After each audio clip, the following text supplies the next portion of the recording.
some sauce on it. I put my teeth up on it. I put some sauce on it. Here comes your mother-in-law with that dried up chicken again. Looking underneath the table, calling for the family dog. Spit it out. That's Scott Bakula putting some sauce on it, singing and playing piano on the hit CBS series NCIS New Orleans. Bakula is known for his roles as a time traveler on Quantum Leap and Captain Jonathan Archer on Star Trek Enterprise. He stars as Special Agent Dwayne Pride in NCIS New Orleans. The series will air its 100th episode tomorrow night. Go you, Scott, in this clip. Yeah. Agent Pride gets involved in an investigation that hits very close to home. So we got 4 dead white nationalists out in the middle of nowhere. Why did the sheriff call NCIS? They didn't, I did. You want to look inside, Dwayne? This used to be an old boatyard.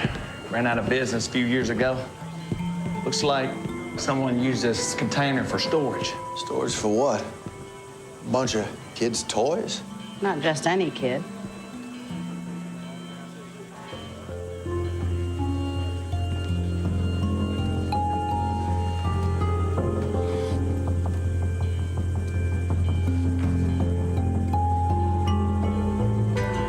These are mine. That's a good little tease there, Scott Bakula, back at the table. Those are my books. I read the Hardy Boy books. I did too. Did you read Nancy Drew? Absolutely. Did you? Absolutely. I wasn't expecting you to say that. Why? Why? Because I don't know too many boys who read Nancy Drew. I don't. Did you read Nancy Drew?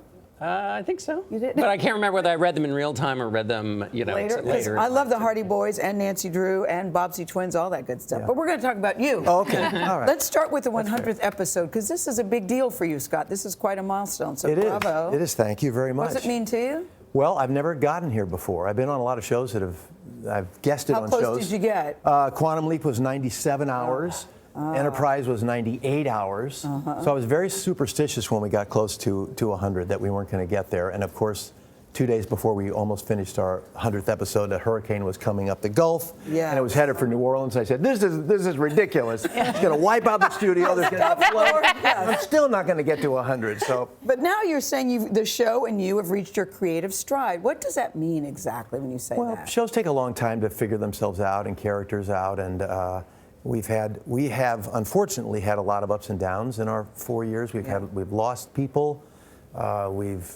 People have left the show. It's been it's the most rocky kind of show time that I've ever had. So we've had a little bit of peace and quiet, and then of course I say that and it's changed again in the last couple of weeks. But there's a lot going on the planet right now, and it's all good.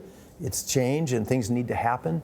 But it's affected us tremendously. So we're plowing. We just keep our head down and try and do our good work, and stand up for all of the things that we need to stand up for. And so, is part of the surprise that's in this 100th episode what we just saw, that clip, finding your box with your old toys in it?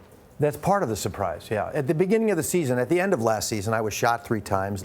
Everybody thought I was going to die. And you lived. I lived. Yes. Yes, a surprise. I had a big argument with a flight attendant. I was coming back from Europe, and I was going to New Orleans, and she said, "Please tell me, are you alive?" I said, "Where are we going? Where are we going?" She said, "New Orleans." I said, "But are you alive?" I said, "I'm not going to tell you." It could all be flashbacks. It could be forever. No, so I survived that, but I come back with PTSD.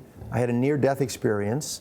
I have a relationship with the angel of death, which has been an interesting thing that we've sprinkled through, and I'm flashing back on different elements of my life. So we're dealing with that, and it's kind of fun, season 5, to kind of take a little side trip and explore some different things, different sides of Pride and his character and his history. Your character also has a relationship with your real-life wife. Yes. It's a family affair. Talk about working with your wife, Chelsea Field. Well, Chelsea's great. We've worked together before. It's not the first time, but there she is. And I absolutely adore having her there because I commute basically back and forth between LA and New Orleans. So when she's down there, I have her, to myself, and so we get time together during the season, which we don't get a lot of. And most importantly, she works me. She really. You said she makes you better. She pushes me to be better because she's basically a more disciplined, better actor than I am, and so she's always asking me questions and she's leading me to discoveries. And on a show, you don't really get to work. On a TV show, you don't really rehearse. You just go.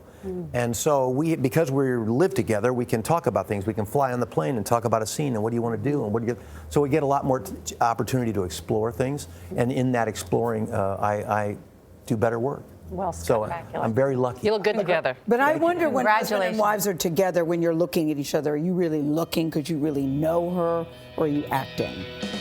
Well, it depends on the situation, I guess. It's a combination. Yeah, I know. Yeah, where are you to take her to dinner then? Yeah, no, we're not thinking about it. No, yeah. Thank you, Scott. My pleasure. Congrats. The Thank 100th you. episode of NCIS New Orleans airs tomorrow night at 10 Central here on CBS.